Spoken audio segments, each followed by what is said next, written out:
ఆడ సింహం మరియు చతురమైన నక్క. పంచతంత్ర కథ. ఒక అడవిలో ఒక భయంకరమైన ఆడ సింహం ఉండేది. అది ప్రతిరోజూ ఒక జంతువును వేటాడి తినేది. అందువల్ల అడవి జంతువులందరూ భయంతో జీవించేవారు. ఒకరోజు ఒక చతురమైన నక్క ఆ సింహం వద్దకు వెళ్లి చెప్పింది, మీరు ప్రతిరోజూ వేటాడాల్సిన అవసరం లేదు. మీరు నన్ను వదిలేస్తే ప్రతిరోజు నేను మీకు ఒక జంతువును పంపిస్తాను. ఆ ఆఫర్ ఆడ సింహానికి నచ్చింది. అలా నక్క ప్రతిరోజూ ఒక జంతువును పంపించసాగింది. ఒకరోజు కుందేలు వంతు వచ్చింది. నక్క ఆ కుందేలును కాపాడాలని భావించింది.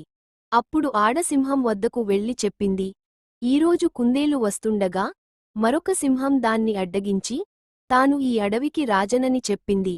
ఆ మాటలు విని ఆడసింహం కోపంతో ఇంకో సింహాన్ని వెతకడానికి బయలుదేరింది. నక్క దాన్ని ఒక బావి దగ్గరకు తీసుకెళ్ళింది.